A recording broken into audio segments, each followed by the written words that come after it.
interesting because people are now emailing like, oh yeah, where are those? And so it's kind of fun, like, to be able to share. Welcome. And so today, like last week, we talked about productivity in terms of just general organization. And today we'll reflect on that a little bit and move on to looking at productivity with email. Just to outline some things on the platform, like most other platforms, you can mute, that's the microphone, or open your microphone up. And given that we have a small group, feel free to hover over the screen and unmute if you have questions or not. We have the camera function. It looks like a camera, and you can turn your camera on or off.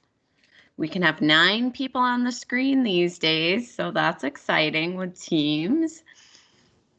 There is a raise your hand feature if you're nervous about like jumping over people, so you can click raise your hand. And then there's the chat bubble, so it looks like a thought bubble on the bottom of the screen. And you can use that if you just want to discuss quietly. I'm Amanda Zullo. I'm Assessment Planning Coordinator at CVES, and I'm one of 3 people helping out with today's webinar. We also have with us Suzanne and Sue. So do you guys want to introduce yourself? Oh, sure. I thought you just did. I'm Suzanne Krogan. I'm the School Library System Coordinator. Oh, Sue LaFave, you're muted.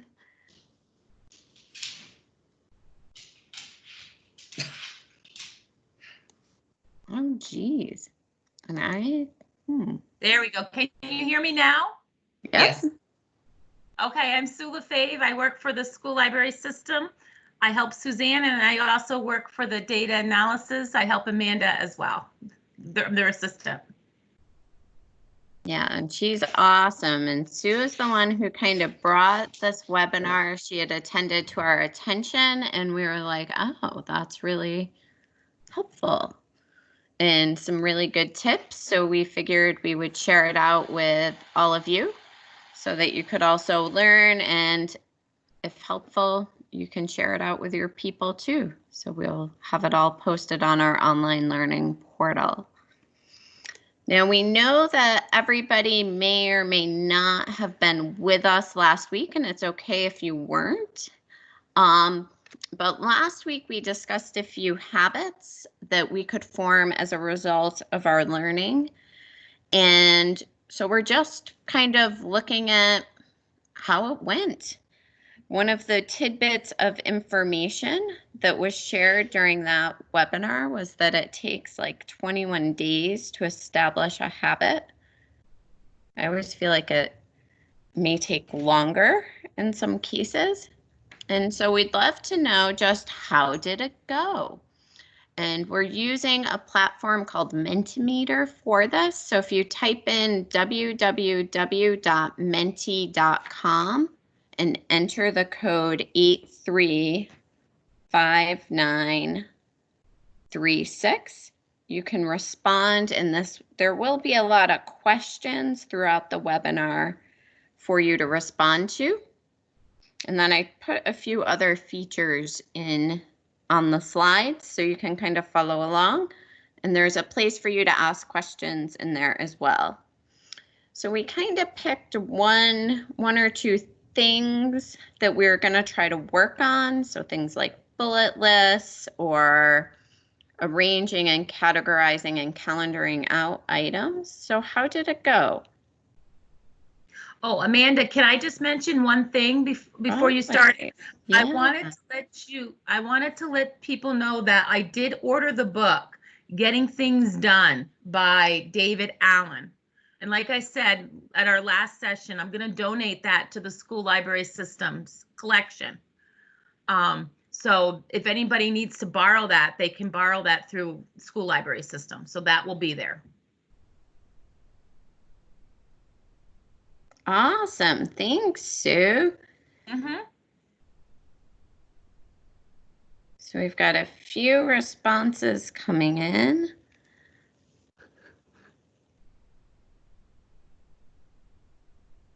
And I'll set our timer here for another minute.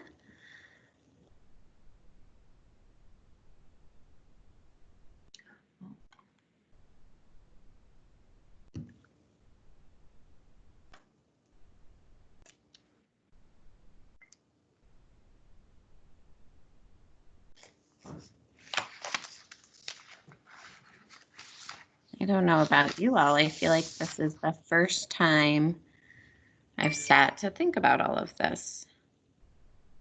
It's okay if there's not feedback.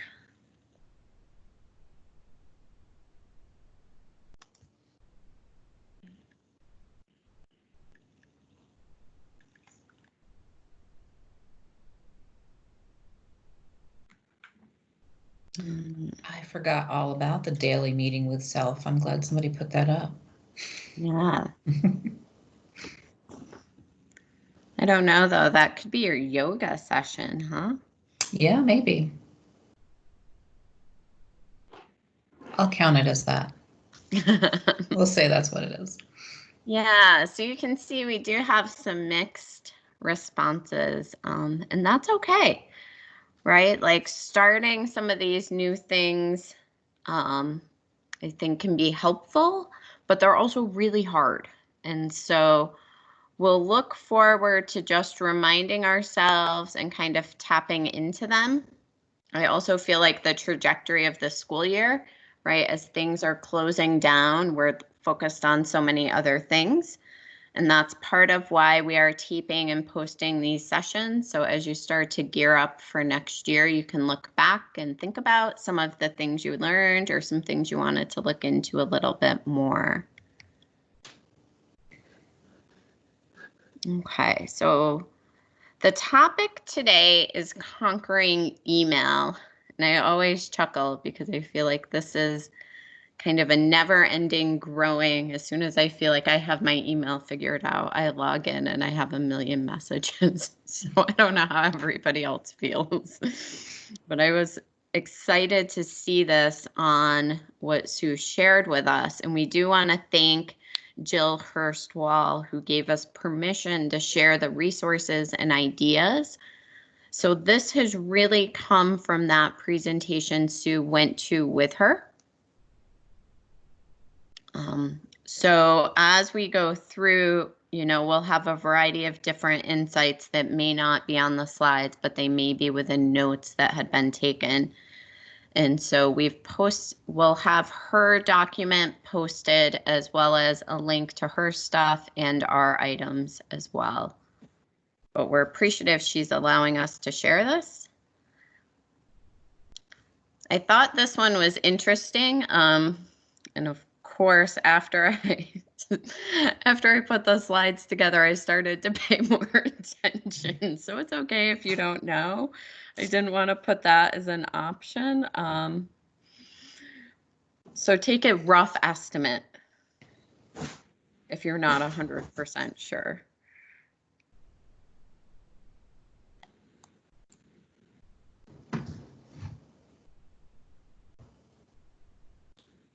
Yeah, you can definitely take a rough estimate. How many emails per day do you receive? Oh, yeah. So we've got a lot of people like in a big range, of things. So that's good. I think it would be interesting, right? This is a pretty high level question, like just in general, how many? And if you had logged on earlier, you heard us talking about like Suzanne was able to file emails into some specific folders. That's something I've begun to do with a few groups. So we'll go through some rules you can set up in your email to help with that. I know I have like one listserv I'm on that's really conversational, but most of it isn't helpful for me. I'm sure it is for them, but so we can talk about those items. Okay. What's one thing you wish you could change about email? And this is really meant to be a little bit of a discussion so people can unmute and just kind of share out. What's one thing you wish you could change?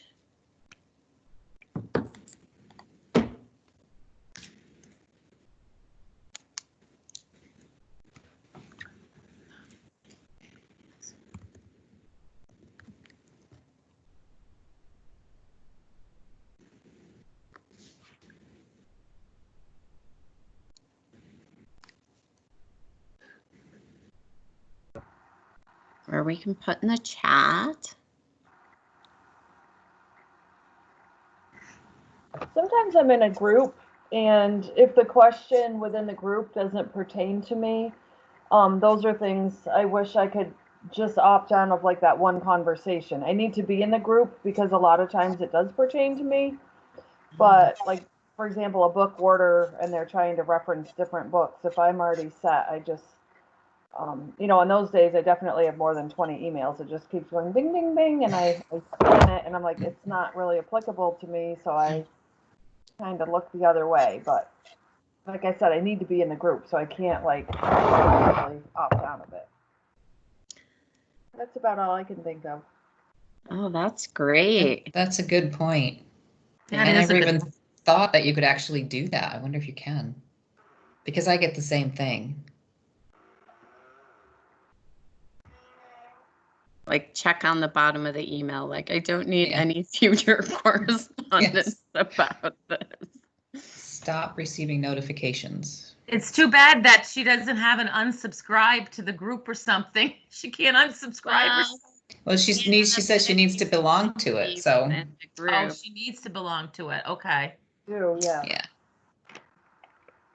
I have the same thing. I get a lot from the school library systems like around the state, and the conversation will start and I'll just keep, like Bridget said, it just keeps dinging all day. And it's like, I don't care.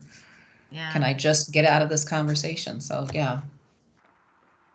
Oh, Alex brought up a thing. Turn on conversation view that would clump them together. I'm not sure what that means.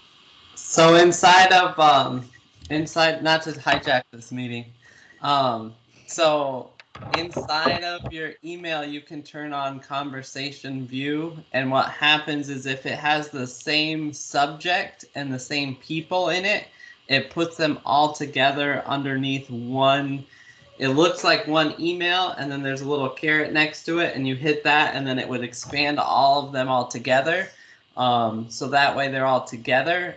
Some people don't like that though, because then you could in theory miss prior conversations if you're looking for them or not. So, but it is inside there. In Outlook, right, Alex? So yeah, I'm trying to remember if I colleagues. sent that as a view. I think I sent that as an email before. Was that one of your tip tacks, Alex? Maybe Yeah, that I probably had it as how to turn it off because people were complaining and didn't like it. So, but I'll add that as a tech tip if you guys want. Sure. Thank you. Yes.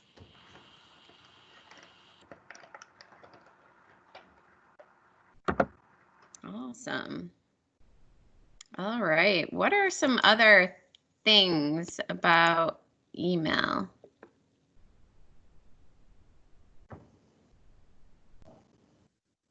Something that I've been annoyed with, and I just haven't taken the time to turn off the notifications. Since we've been teaching online, I get all these notifications from Google Classroom, and it's very overwhelming. And I know you can turn it off, but I just haven't done it. Oh, That's a good point, Jamie.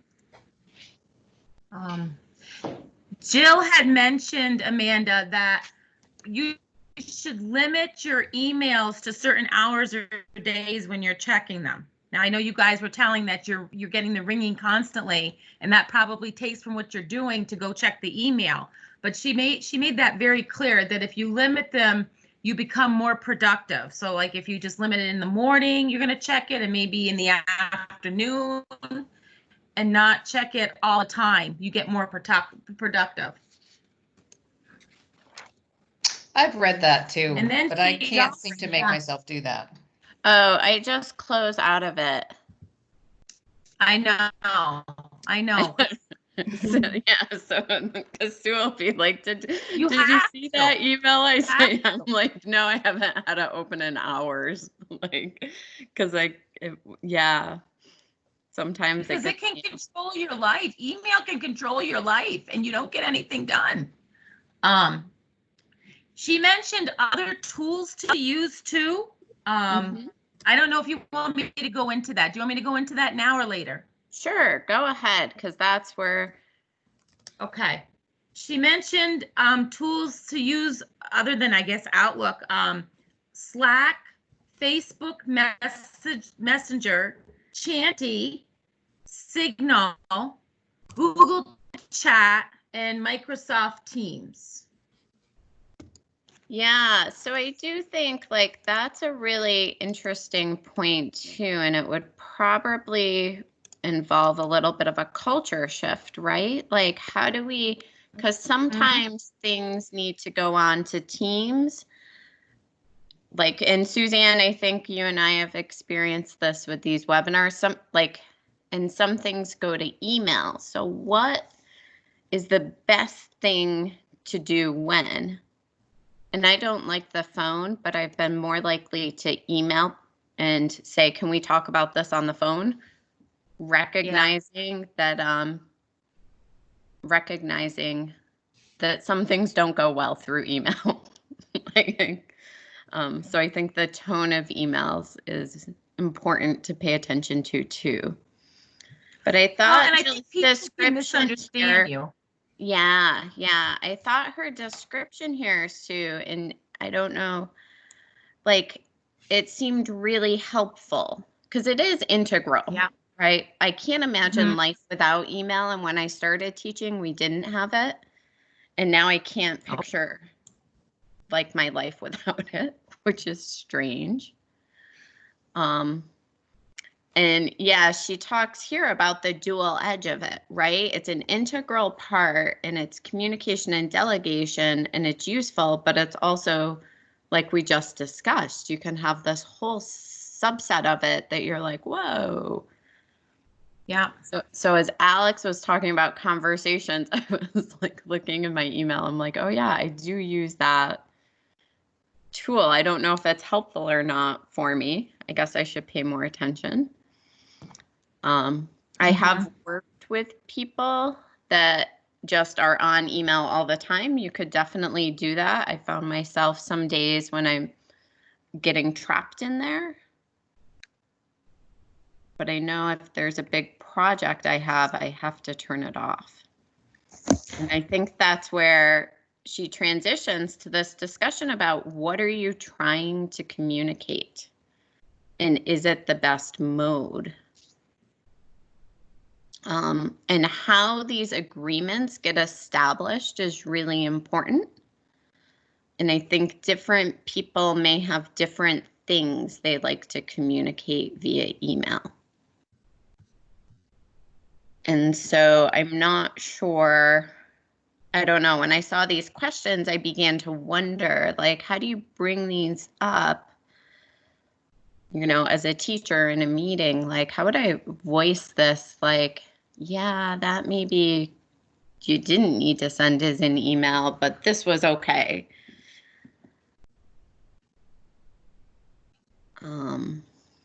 Yeah, so I don't know, like philosophically, I guess it would rest. Like, what are people's thoughts? I guess I don't often think about it, like, oh, what am I sending in this email, especially these days? But maybe should pay more attention. Yeah, with emails, you got to be careful because some people can read them and take them incorrectly. You can read them and take them incorrectly to heart. You know what I'm saying? They could read it and they could think that you know, you're being rude or you're being whatever, and you're not trying to be that way, but that can happen. So it's really, I find it's hard with emails. You have to be very careful on how you word things. That's why I like talking to people on the phone. That's my preference of communication. But I can understand email because then you have something to trace. You know, you have that you can go back to. You know, that's the good thing about email. Yeah, what are some other thoughts on this?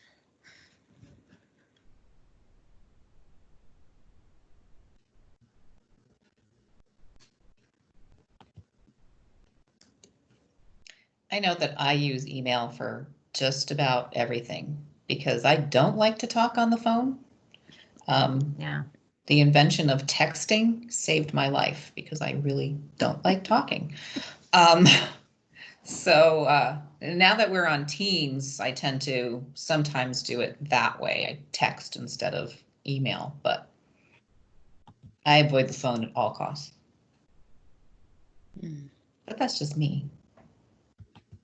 And you have such a nice, soothing voice, Suzanne.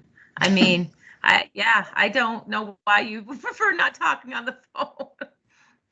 No, I think it's because when I construct an email, I can think through everything and make sure my thoughts are coming out the right way. Whereas if I'm talking on the phone, it doesn't always come out the right way. Right, right. I need that extra time that email gives me.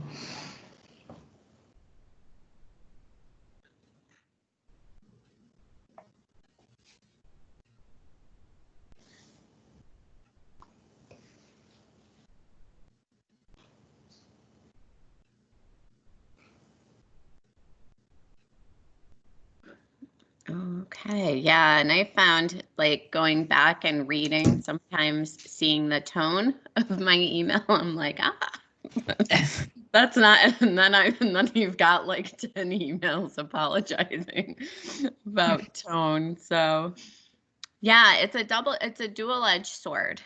So we'll move on from this one.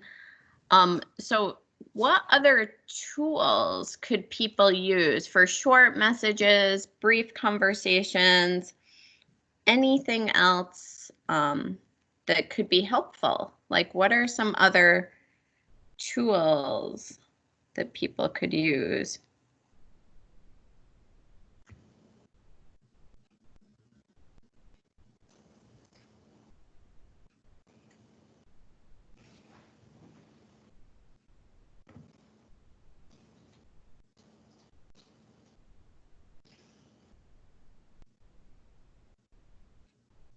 And I think given that we're all from different schools and different places, it may be dependent on what like your school has going on.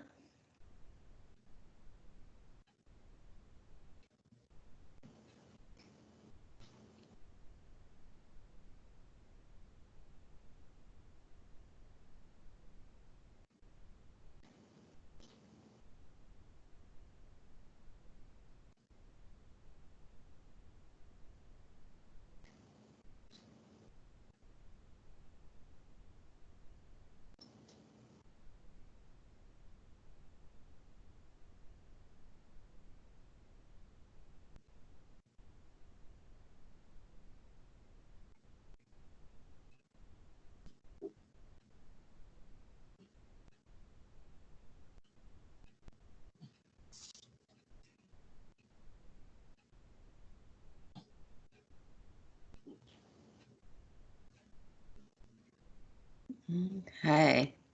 Yeah, so there's a few different things in here. Oops. That people could use. And I think it's important. So this is centered around email, but sometimes some of those emails, you know, could go in a different bucket.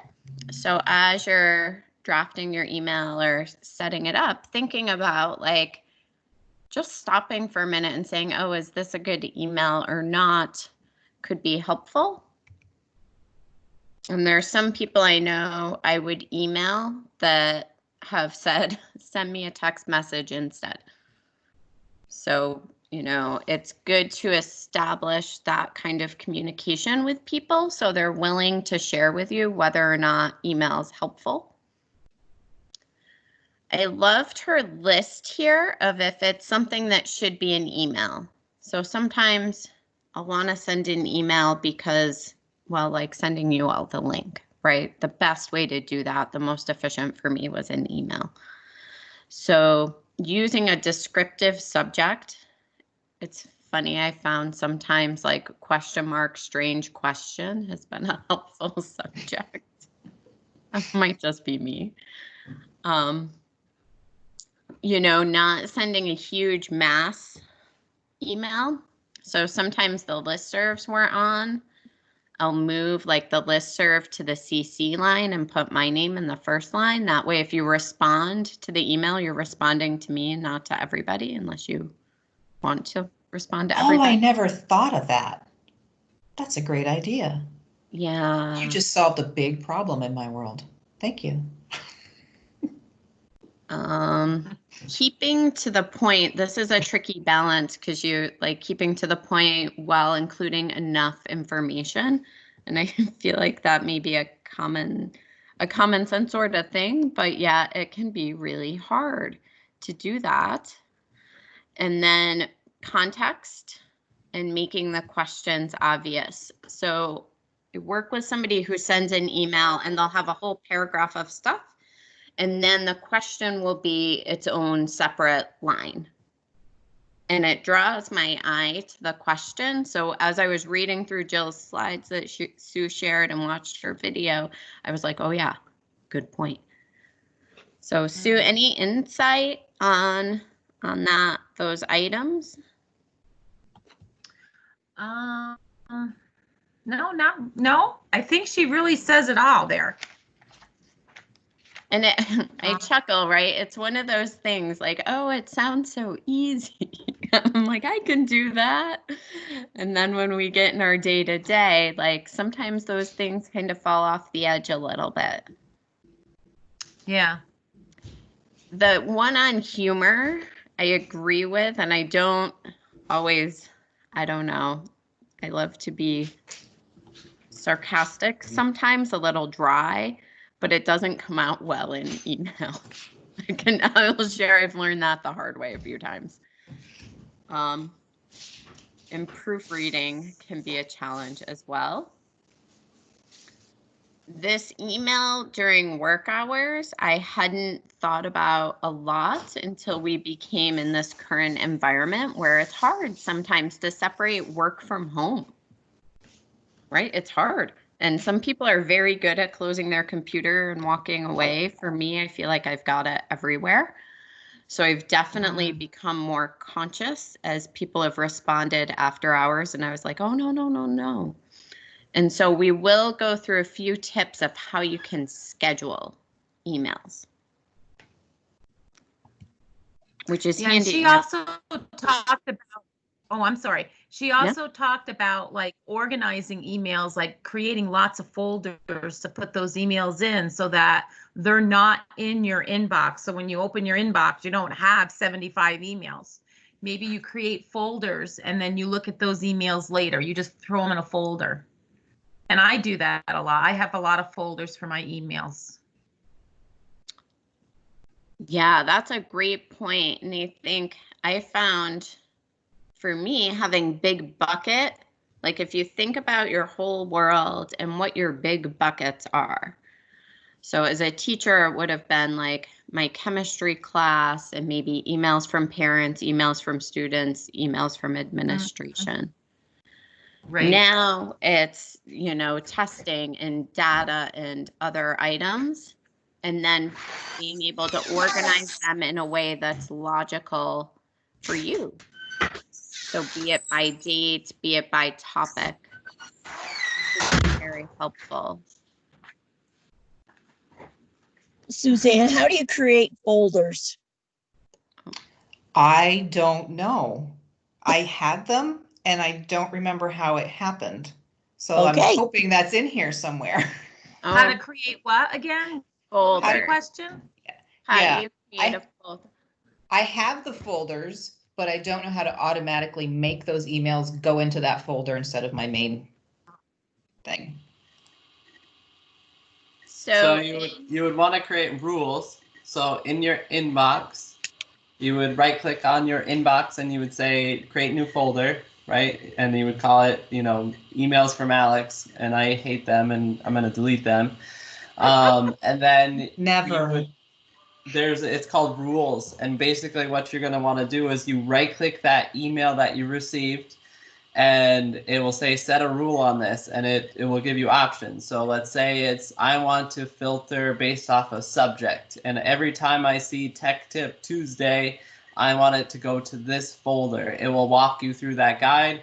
Your other options, of course, would be is if you wanted it to be from a certain sender. So let's say you're on a Scholastic mailing list and you want it to always go to that. So you would say from sender X thing, go into there. And again, it's just, you just right click on the email and it will say set a rule up for this particular email. That's the easiest way to do it.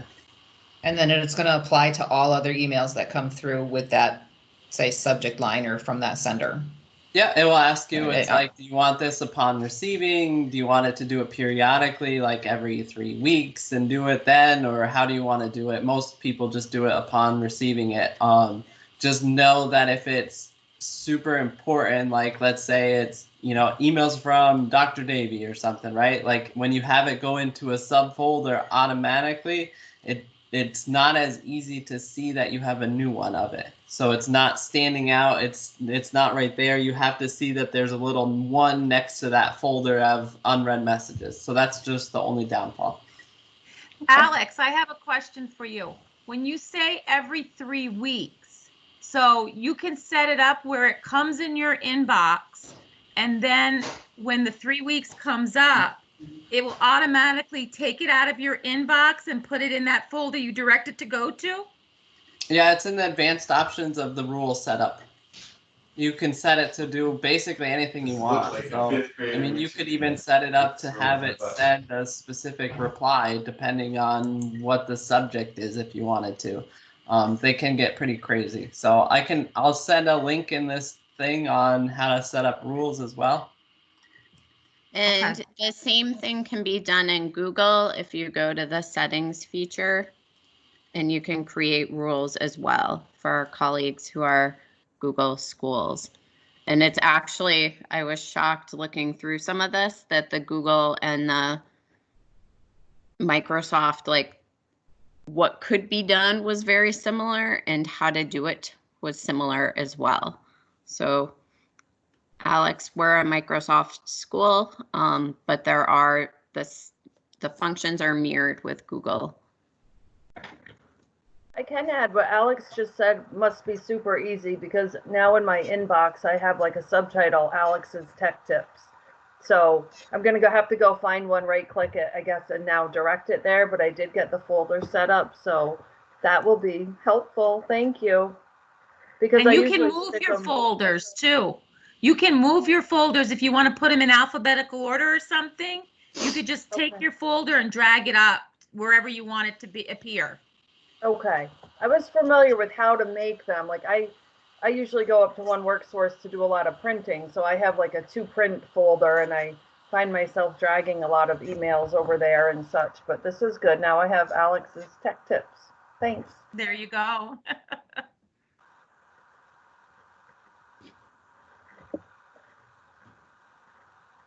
Thank you, Alex. Yeah, good tips, right? So when delivering messages, the thing we haven't discussed here, support.office.com is a great resource for Microsoft Office things. I know for me, I found delaying delivery to be helpful sometimes. And so if I'm setting up an email, say about our principal meetings, I'll write all the emails all on the same day, because doing one thing all at once is really helpful. And then schedule them all to be delivered whenever it's appropriate. So like a week before the meeting. And I was able to do that. So I write the message, more options, tag, delivery options, and then you can tell it when to deliver. You click close, and then you do have to send it. And the first time I was really nervous doing this, but when you send it, it just moves it to Outbox, and it does send so long as Outlook is open, it will send when you schedule it to go. And so I've been trying to be a little more thoughtful in scheduling some things like I had to send a message this morning. I knew somebody was on vacation. I wanted it kind of toward the top of their inbox. And so I sent it today knowing they were back and that 8 a.m. would be right before they were starting. And so it went and they got it, and now it's going forward. So, you know, you can kind of think about what you're sending. That's one way to do it. You can delay the delivery of all messages. I didn't know this. Up to 2 hours, and that may be helpful for proofreading or other reasons, perhaps, if you're in a hurry and afraid of something. And it is creating the rule like Alex just talked to us about. And so there's some different rules people can add in, and this walks through again on Microsoft how to go about doing it, but it is something that can be done as well within Google. And Amanda, I have a question for you. Mm-hmm. When you delay your messages, okay, and when the message gets scheduled and it gets sent out, does Outlook send you an email stating that your messages went out? Do you get something from Outlook saying that your messages that were scheduled on this day went out to your recipients? So I usually CC myself on the messages. So like, again, like with the listserv, the principals, like I'll put myself as the 2 and them as the CC. So then I'll see it in my box. Gotcha. I don't know. Alex, do you know, does it send you a confirmation that it went? Can you request that? You might be able to. Only if you did read receipts, but then that gets kind of goofy. So I think you were correct in the fact of CCing yourself, so that way you can see that the email came in. And remember, like Amanda said, Outlook has to be open, so you can't just, you know, if say you're on a laptop or whatever and you close it and hope it's sent at midnight the night, you know, it's not going to go. Outlook has to be open on the computer that was going to send that email. So it needs to be open as an application, but you don't need to be like on the computer, correct? Correct. It just has to be open. The application has to be open. Now, what do you mean by that? Can you clarify? What do you mean that it has to be open? It means that it has to be. So I have my computer on. I'm doing a send delay. I have to have Outlook, the program, open in order for that to send at X time that I set it to send out. Oh, so yeah. So you just like leave. You just leave your computer kind of, for lack of a better description, on an Outlook open as a window. You can minimize Outlook to your taskbar though, right? You can minimize Outlook to your taskbar? Yep. Okay. Yeah. Okay, I understand. I'm sorry. And easy way, Sue, might be when you look at your sent items, like if you did a test and you wanted to know if they were delivered, just maybe look in your sent item, and if there were 5 of them to go, you might see that they all were delivered at the 8 a.m. suggested time type thing. That's what I often do when I need to double check that, did I send that yesterday, or I just go in my sent folder and find. Oh, good point, Bridget. Good point. Yeah. Very good. Yeah, in Gmail, it's my understanding you don't need to have it turned on, and you can schedule up to 100 emails at a time to send. And you can just, it drops down right from the send button. And then you can change it as well in Gmail. But part of why we put these in here, like the rules for everything, it's really, those can be very helpful things. So directing messages to a folder, scheduling when your messages go out, if you're afraid they're getting lost in an inbox. So if there's some people, sometimes you know they have a lot of email. So trying to just be strategic with how you're getting your message to them can be helpful for them and helpful for you, because then you're not like, oh, did I see it? Did I lose it? And then kind of going through, this was a set of Jill's kind of items, practicing good hygiene. I always chuckle at that word. I think of brushing my teeth. But, you know, limiting time, like we discussed earlier, it can control you. It's okay to turn off. And I think during this time period we found, right? Like I don't send an email and expect an immediate response. I don't. Some people may. If I want an immediate response, I'll call on the phone. But limiting time and just being thoughtful and recognizing too when an email comes in that like you don't have to respond right away. Deleting messages. I love that idea of setting some things up so they go to folders. But it is okay to delete messages you don't need. Answering emails that need to be answered. These next two, I think, are really helpful.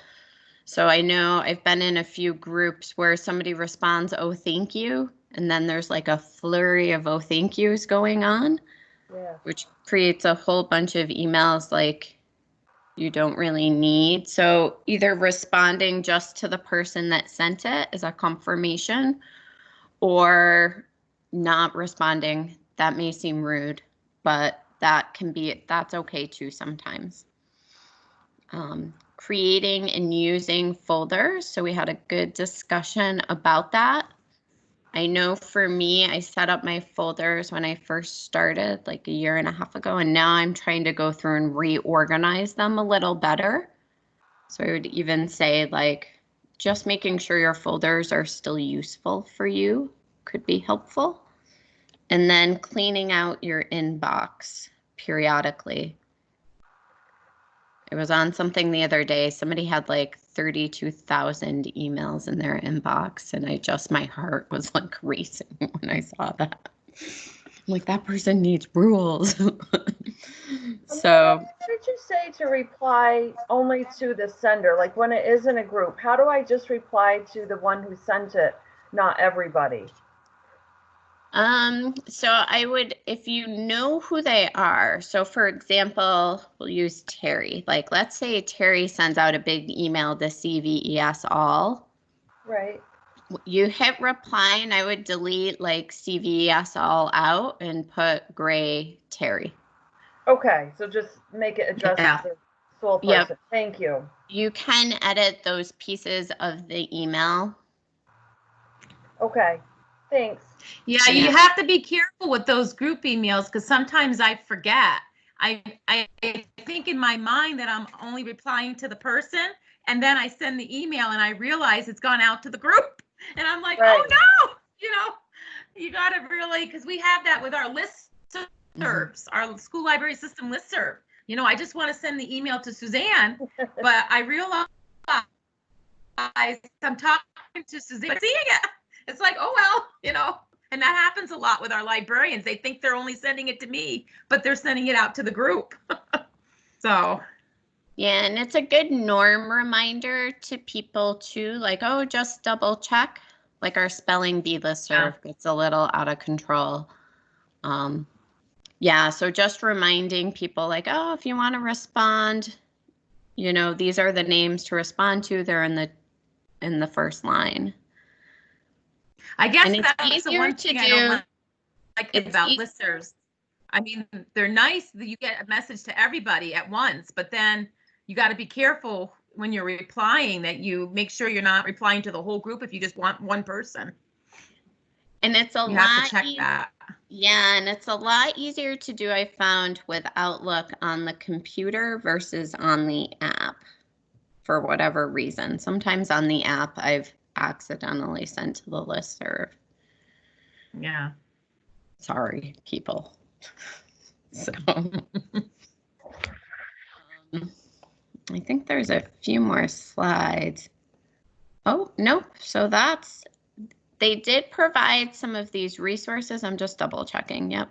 There were some resources in here. And I loved like this one, and we have it linked. It'll be posted. Writing emails people will read, understand, and reply to. He gave some good examples of clear and very concise email language. So I found that to be a very helpful, I think it's a blog he's got going. But if you're in the middle of something, sometimes I'm in the middle of writing an email and it's like a whole huge story. Like I've now got that flagged so I can go and check out what he's saying and how to make things concise. So yeah, so there are some different resources out there. Yeah, thanks for joining. I mean, that's what we've got. We can discuss whatever else anybody wants. Are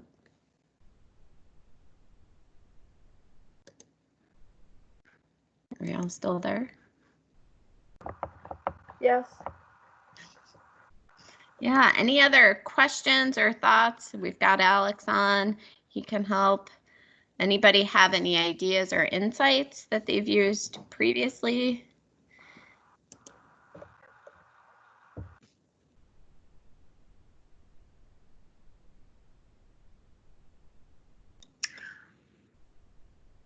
I'm always nervous about setting up the rules. I mean, I like the idea that you could probably schedule them for like every 3 weeks. That I'm going to look into. But I sort of like to see it come in and see what it says before I put it in my folder. I mean, I don't know. That's just me. I don't want to miss anything. You know what I'm saying? Yeah. Yep. I get a little nervous about the rules, but there are some that I guess, you know, can go that I don't really need to see. I had a question that's related, but not directly to organizing. I send more than I receive on the emails to my students, and I'm constantly redoing it. And I'm like, one day I'm just going to take a half an hour and Google it or figure it out. And I've yet to do that. And I cringe when I do it. I'm always signing my name and, you know, you can reach me at, and I type out my phone number and that whole thing. Is there like a rubber stamp type thing I could use that is easy to create that I could just sign every email with, as opposed to my 82 seconds or whatever it takes me to do it? Yeah, you can create a signature in Outlook and in Gmail. Like you can create a signature. Okay. And you can actually create a few different ones too, I believe. So if you have different types of students or people you're sending to. Different applications. That does make sense.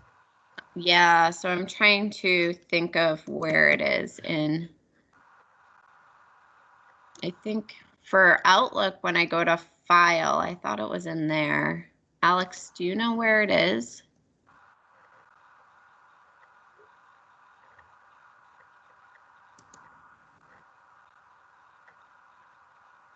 Oh, account settings. No.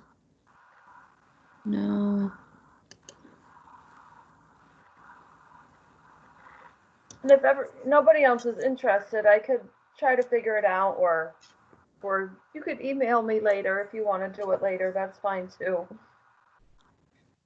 I was looking at it too, because I haven't bothered to create mine either. And it is just under general.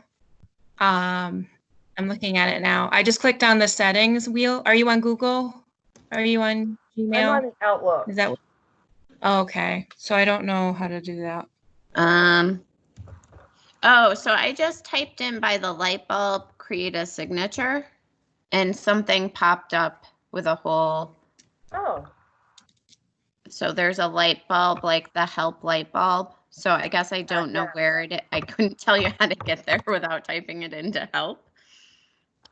But it's in there. Oh, Yeah. okay. It does say create a group and under Yeah. the light bulb when I put that. Yeah, so I typed signature and it gave me an option to create a whole bunch of different ones. All right. I will investigate that, and that will save me. You know, it might only be 10 minutes a day, but that's huge when you're just Yeah. repeatedly doing that. I like the idea of that. So this will make me accountable and do it. And you can even put Bridget, you know what I stationery find in. is helpful? Yeah. What's You know what that? I find is helpful is What? if you go in and type in what you're trying to do, YouTube is very helpful. Okay. If I do can a lot figure of it out that. this way, I'll That's try. how, yeah, that's how I did mail merging. How I figured out how to do mail merge. I went into YouTube and yeah. So I would highly recommend YouTubing, and it's really, really helpful. Okay. Thank you. Mm-hmm. It's been very helpful. Yeah. I was on the phone. I thought I heard my name get asked. Did you have a question? Yeah, we were looking at how to create signatures, but then I think we found it. Yeah, and it depends too if you're in Outlook or Outlook Online. But the light bulb is very helpful, Alex. The help. Yes. Yeah. All right. Anything else? And Jamie, I know you guys are like Google, so was this helpful for you all as well? Yes. In fact, Okay. I just did my signature as you were talking about it. And yeah, and I also did my thing that I was talking about in the beginning of the session, how I hadn't bothered to figure out how to stop getting so many notifications on Google Classroom. And there's it's very easy to go into the settings, and I just unchecked a bunch of the notification settings. So, Yay. better late than never, but it'll be good for next year because we may be doing it again next year. Yeah. Well, any little bits, right, you can integrate to help out. Yes. Okay. Thank you. Yeah, well, thank you guys for being here today. Hopefully it was helpful. Definitely. Thank you. Yeah, it was. Thank you. And we're here if you have questions, so feel free to reach out anytime. Okay. And thank you, Alex. I'll check out that link right there, and I'll get my signature ready for this afternoon. This is great. Thanks. Mm-hmm. Bye-bye. Bye. Bye. Bye, Bridget. Bye-bye. Yeah, Alex, how do you feel about stationery?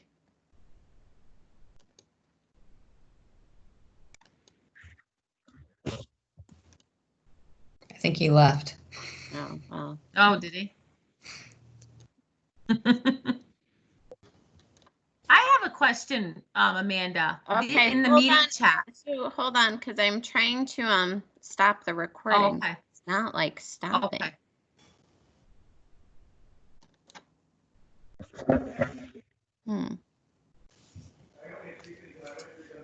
Suzanne, can you stop it from your side? Let me see. Yep.